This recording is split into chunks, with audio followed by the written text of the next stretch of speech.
이재명 민주당 대표의 공직선거법 위반 혐의 사건 항소심 결심 공판이 잠시 뒤에 열릴 예정입니다.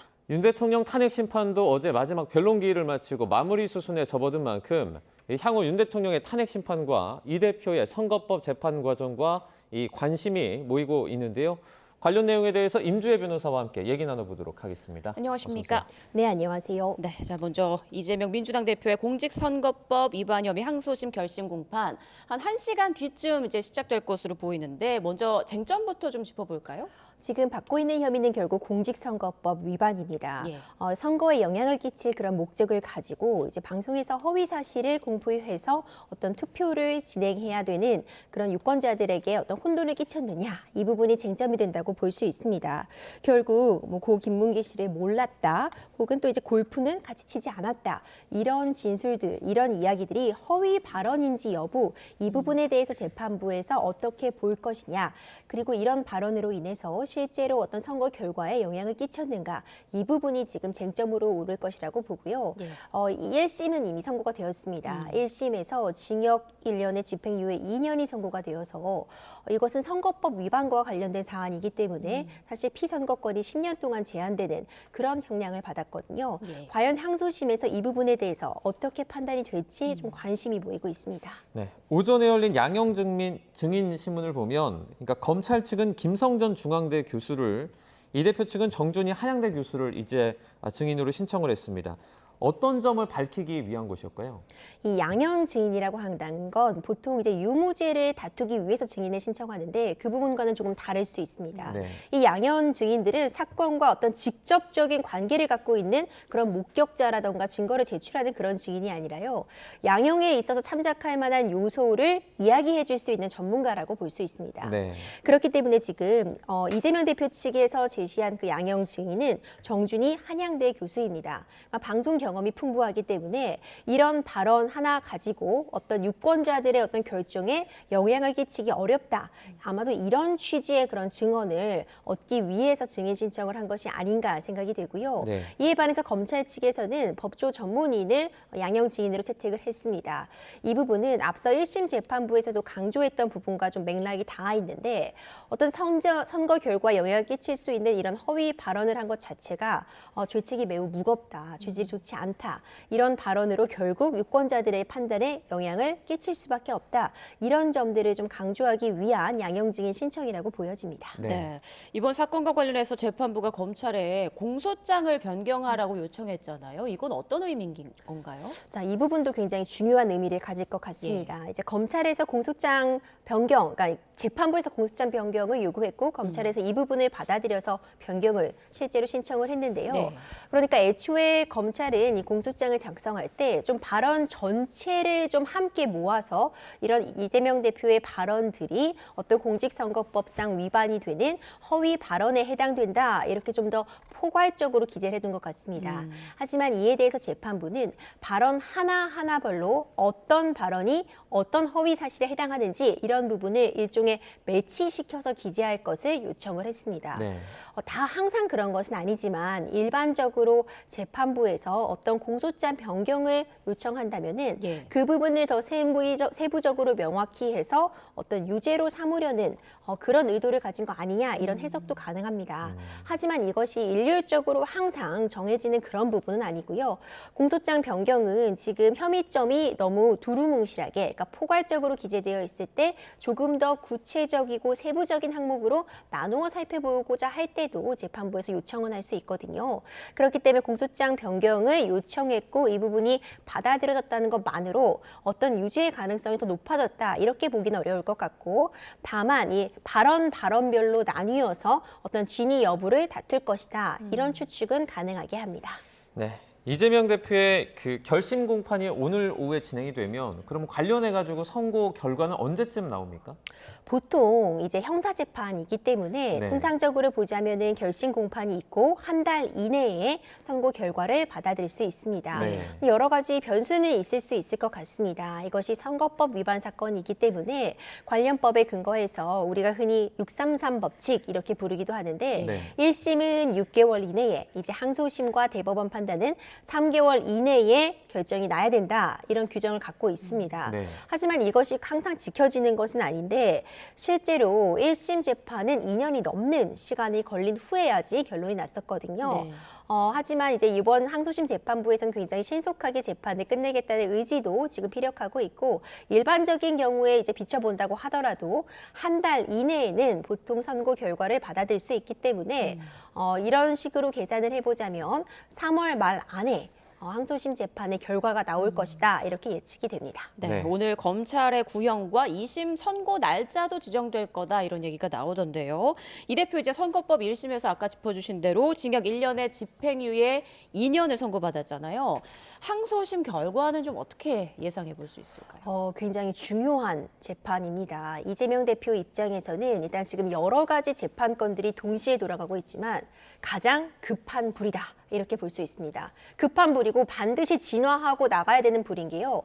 공직선거법 위반입니다. 선거법 위반 같은 경우에는 벌금 100만 원만 넘는다고 해도 다음 이제 피선거권, 이제 선거에 출마할 수 있는 그런 자격의 제한, 그리고 의원직 상실에 해당하는 그런 형이기 때문에 지금 1심에서 징역 1년의 집행유예 2년, 의원직 상실에 해당하고 피선거권이 제한되는 그런 형량을 받았습니다. 네. 1심 재판에서도 사실 양측, 이재명 대표 측도 그렇고 검찰 측도 그렇고 정말 총력을 기울였다고 볼 수 있습니다. 그렇기 때문에 항소심에서 더 다툴 부분이 있겠느냐 이런 예측도 나오긴 했었거든요. 하지만 항소심에서도 이제 증인 신청도 추가적으로 있었고 어떤 법리 부분을 다투는 부분도 있었던 것 같습니다. 이재명 대표 측에서는 검찰 측에서 너무 발언을 가지고 이제 뭉뚱그려서 모두 허위 사실에 해당한다. 이렇게 개개인의 발언에 대해서 뭉뚱그려 모두 허위 사실이라고 주장하고 있기 때문에 이 부분이 문제가 있고 뿐만 아니라 선거에 미치는 영향이 크다고 볼 수 없다. 이런 취지의 좀 주장을 하고 있는 것으로 보이는데 네.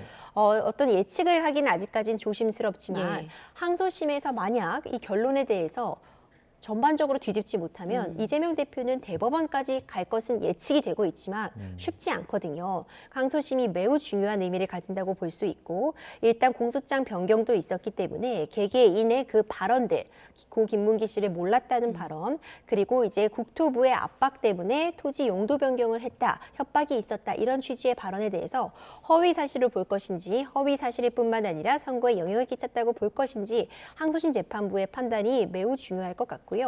일부 어떤 양형에 있어서 참작이 된다고 해도 100만 원을 초과하는 벌금이 있다면 사실 결과는 동일하다고 보여집니다. 이재명 대표 입장에서는 지금 이 피선거권을 유지하느냐, 의원직 상실형에 해당하느냐 이 부분이 쟁점이기 때문에 네. 지금 무죄 취지의 주장을 하고 있지만 일부 양형에 있어서 참작이 되어서 감형이 된다고 해도 감형으로서는 지금 부족하고 100만 원 밑에 벌금형을 받는다거나 네. 아니면 적어도 무죄를 받아야지 앞으로 대법원에 있어서 훨씬 더 유리한 고지를 선점할 수 있다 이렇게 보여집니다. 네. 이재명 대표의 선거법 위반 2심 결심 공판이 이제 1시간 3분 정도 남았는데요. 관련 내용은 이어지는 뉴스에서도 전해드리도록 하고요. 오늘 새벽입니다. 112 신고를 받고 출동한 경찰관이 피의자가 휘두른 흉기에 피습을 당하는 사건이 발생을 했습니다. 제압 과정에서 이 경찰이 쏜 실탄에 피의자가 사망하기도 했다고요.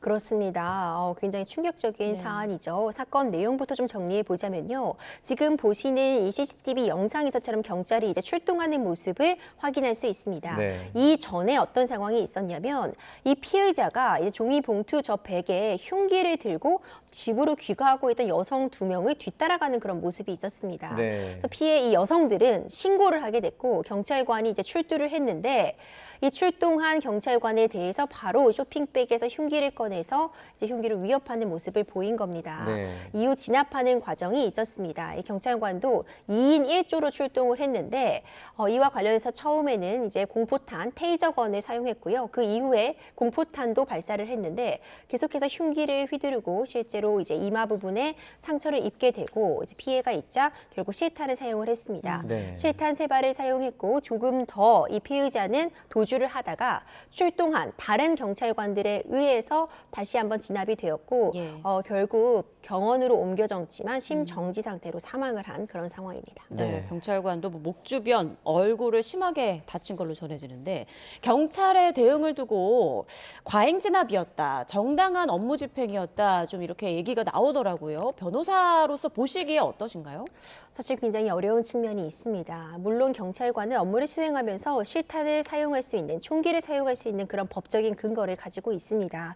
경찰의 물리력 행사의 기준과 방법에 관한 규칙에 그 내용이 나와 있는데요. 일단 전반적인 내용을 보자면 이제 소극적인 저항 단계가 피해자가 있을 수 있죠. 적극적인 저항, 폭력적인 공격, 그리고 이제 가장 중대한 공격이라고 볼 수 있는 치명적인 공격이 있을 수 있습니다. 치명적인 공격의 그 예를 들어보자면은 흉기를 사용하는 경우, 그리고 물리력을 굉장히 위험한 부위에 가하는 경우, 이런 부분들이 치명적인 공격이라고 볼 수 있는데, 치명적인 공격을 받고 있는 경우에도 결국 실탄을 장착한 총기를 사용하려면은 그러니까 최후의 수단이 돼야 됩니다.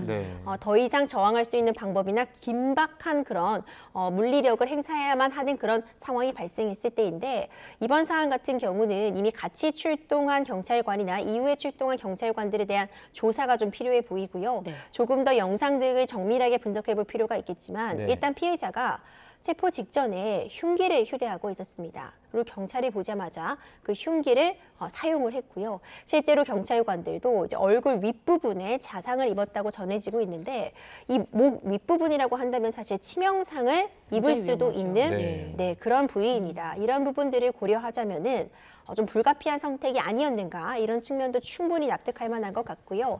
뿐만 아니라 이전에 이런 단계에 있어서 2인 1조로 출동을 하면서 지금 바로 실탄을 사용한 게 아닙니다.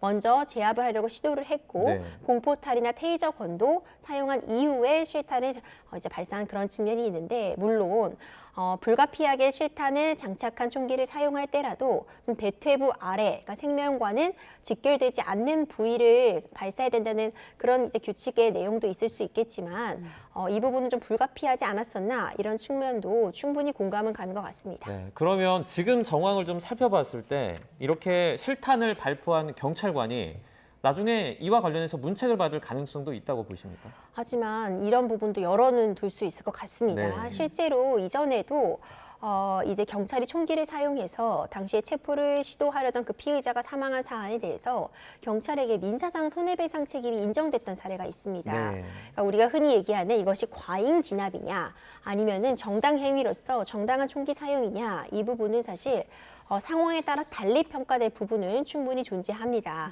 이번 사안 같은 경우에도 경찰 측에서도 이미 출동을 함께 했던 그런 다른 경찰관들이나 주변의 탐문 등을 통해서 사실관계는 좀 더 명확히 할 측면이 있겠지만요.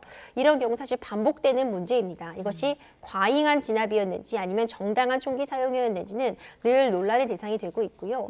중요한 점은 지금 흉기를 휴대하고 있었습니다. 실제로 여성들을 뒤쫓아가고 있었고 신고가 들어온 상황이었기 때문에 만약 경찰이 출동하지 않았다면은 다른 또 피해자가 발생할 수도 있는 상황이었습니다. 이런 부분 경찰들이 어느 정도로 공권력을, 물리력을 행사하는지를 조금 더 명확하게 규정해둘 측면은 필요할 것 같습니다.